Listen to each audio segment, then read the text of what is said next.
Dolors Vázquez, advocada, patrocina aquest espai.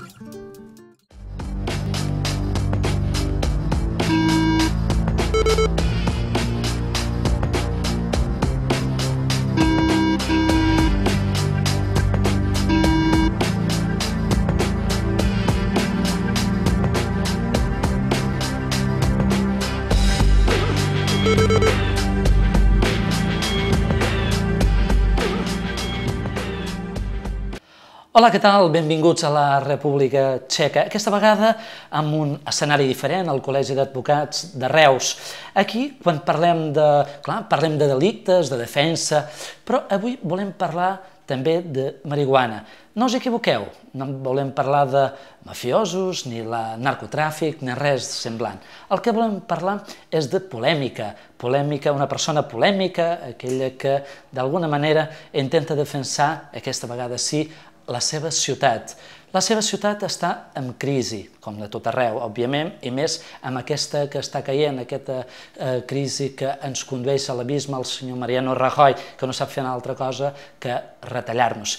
Aquest senyor el que pretén, d'alguna forma, és aprofitar la marihuana per tirar endavant la seva ciutat. Parlem de Bernat Pellicer. Hola, què tal? Gràcies per acceptar la nostra invitació. Molt bona tarda.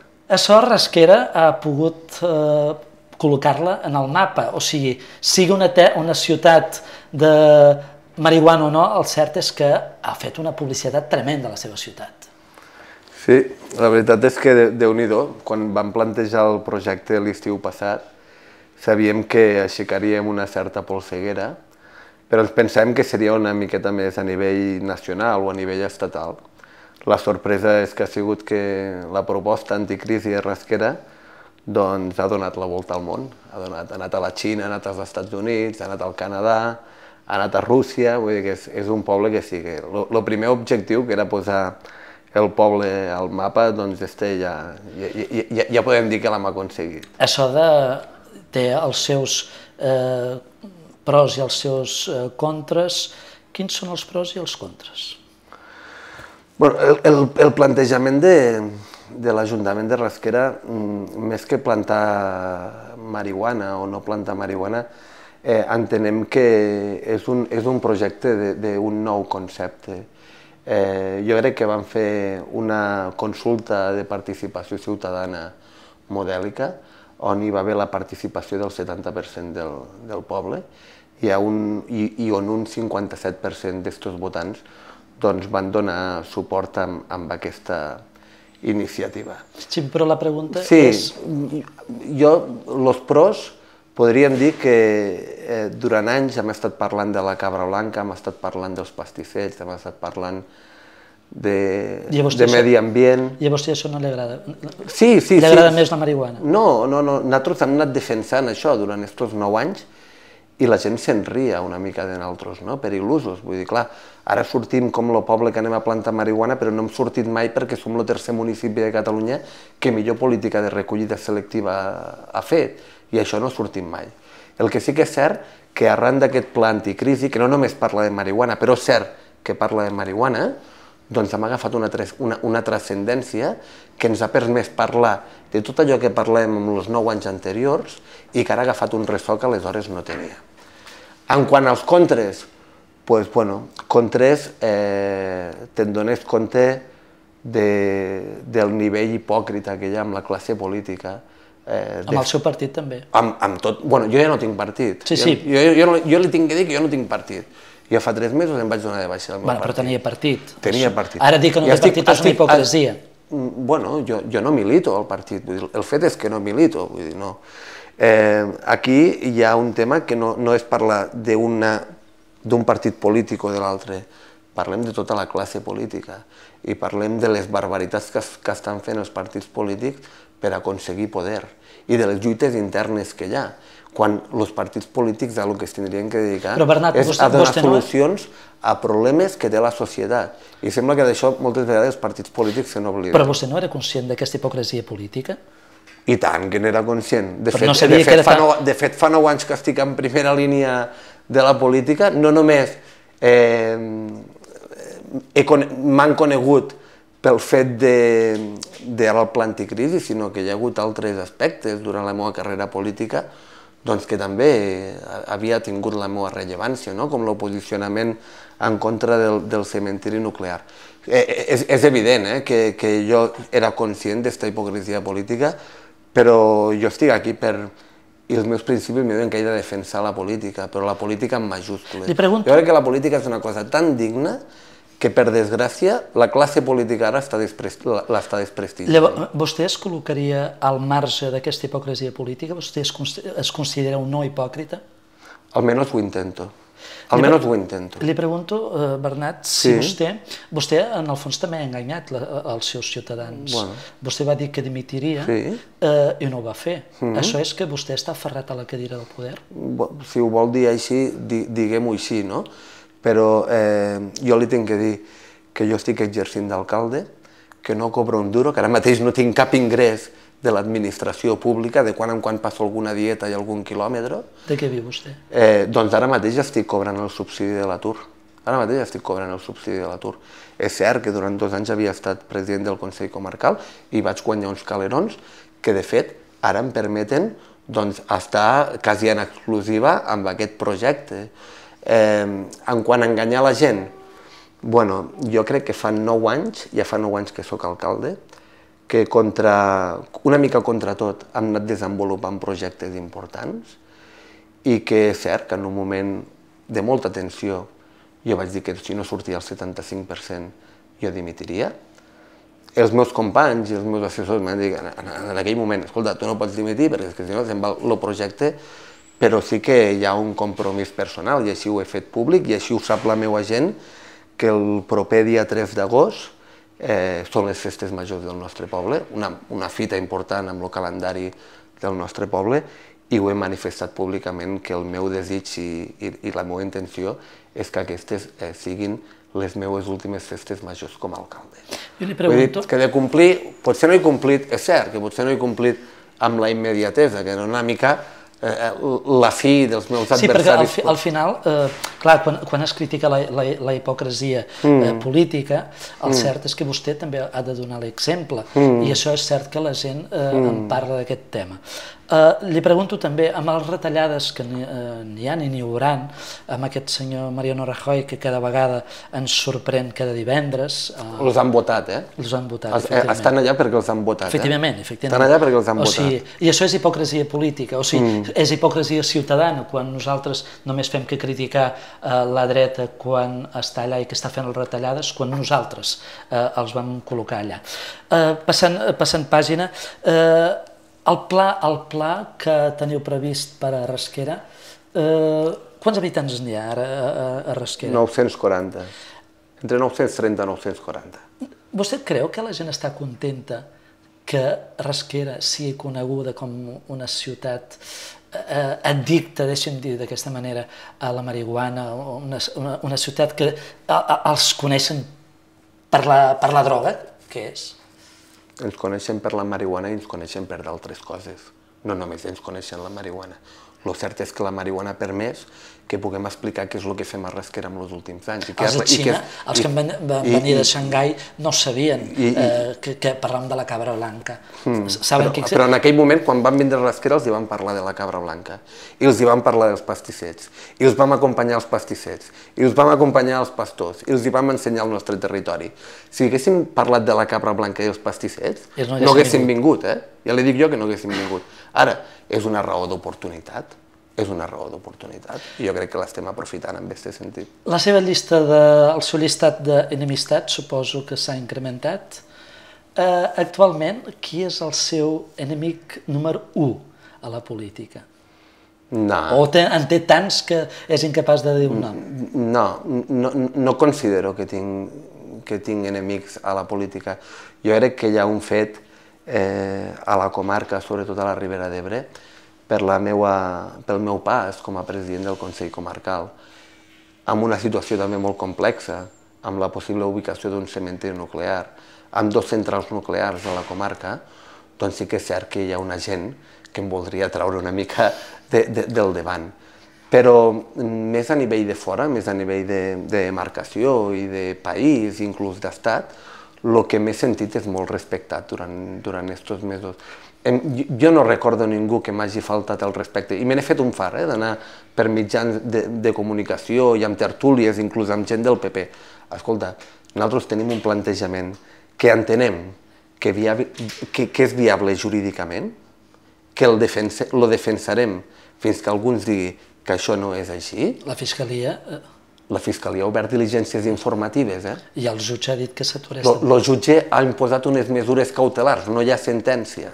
Hi ha unes mesures cautelars, perquè és evident que si aixecaven les mesures cautelars, nosaltres plantàvem i això ja era irreversible. Però aquest projecte és irreversible? O sigui, la decisió de no fer-ne res... El projecte de Rasquera jo crec que està molt ben encaminat.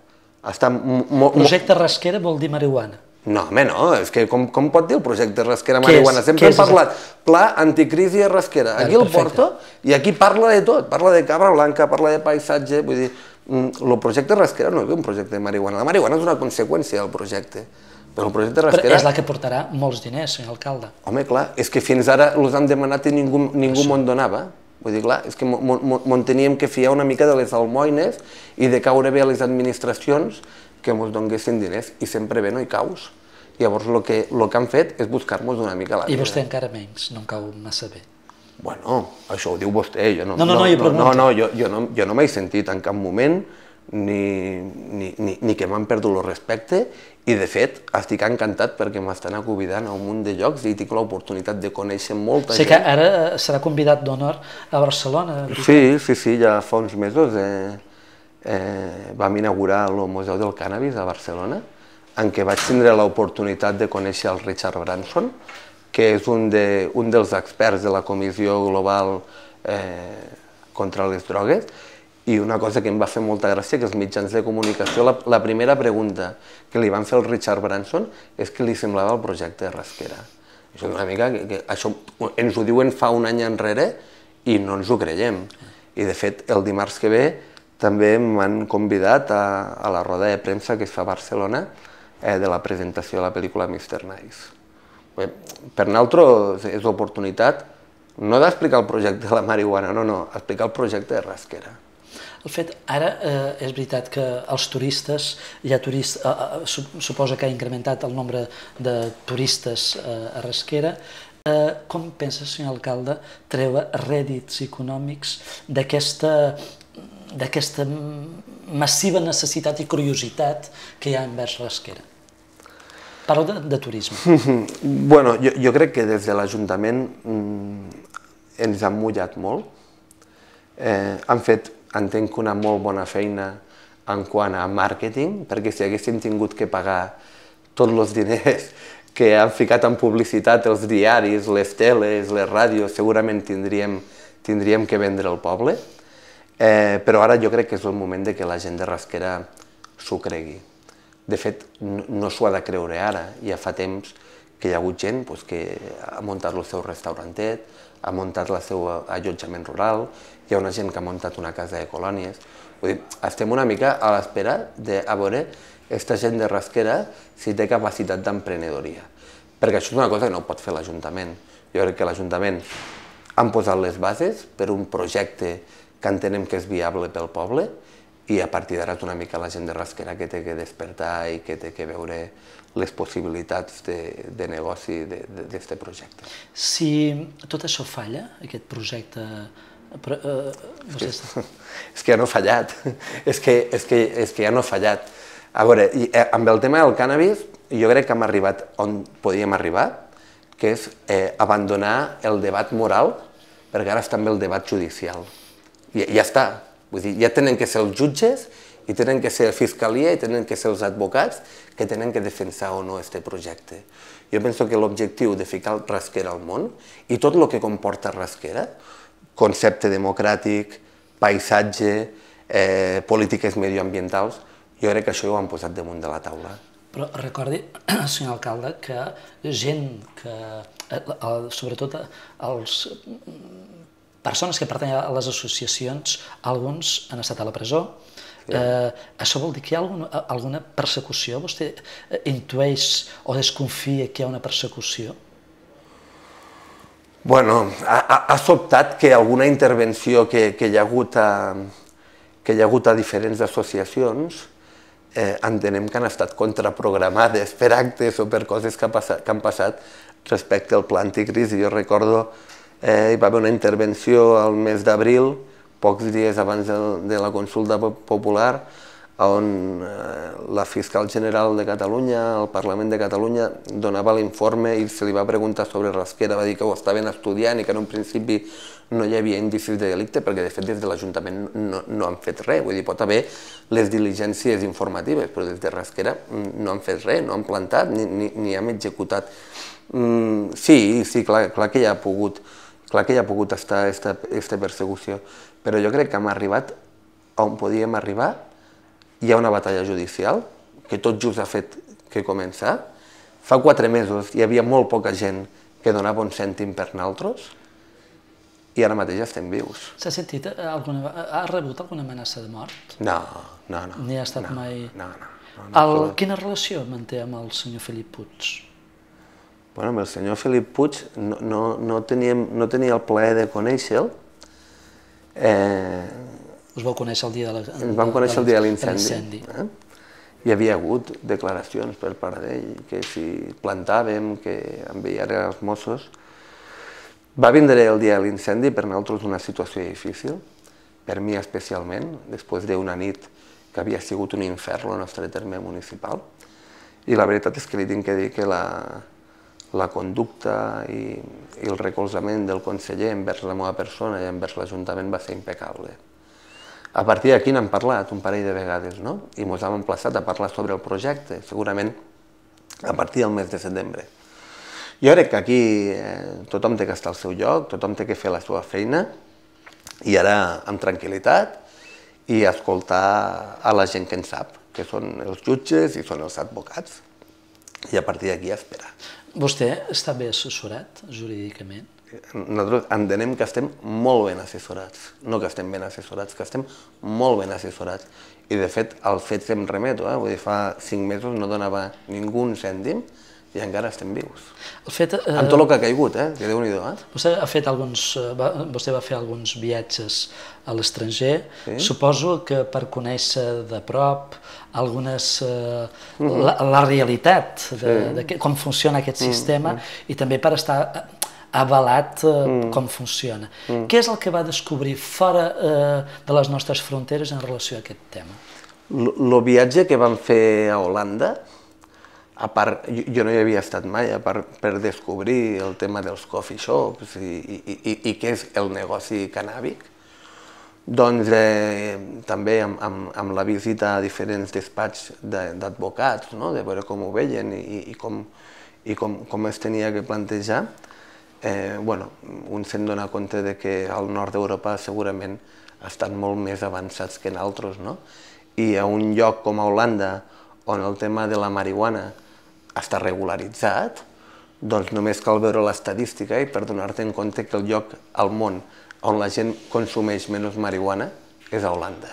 Vostè vol dir que aquí el que existeix és una doble moral? I tant, home, i tant. Aquí hi vivim de la doble moral.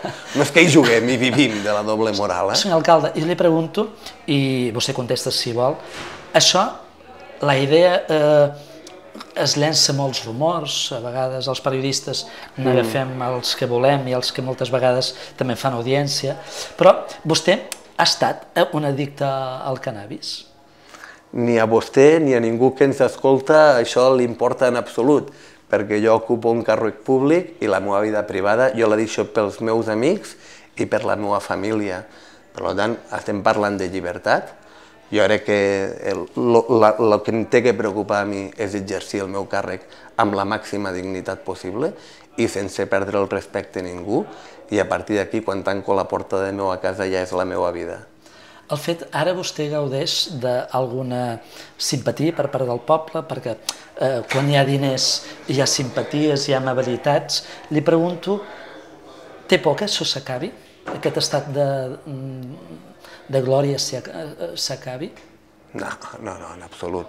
Sé perfectament qui soc, sé d'on vinc i sé on estic. i bueno, no em fa cap por. I bueno, hi ha gent al poble que et riu les gràcies i una mica que et fa una mica el gurú, no? per darrere, però això no és d'ara, això ha estat sempre en un poble de 1.000 habitants.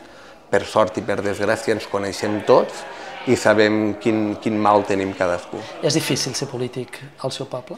Sí, és molt difícil exercir la política amb una situació econòmica com la que estem vivint ara, és molt difícil. I ara venen temps difícils. Bueno, els temps difícils i la igualtat d'oportunitats ja fa anys que ho denunciem, sobretot als pobles petits.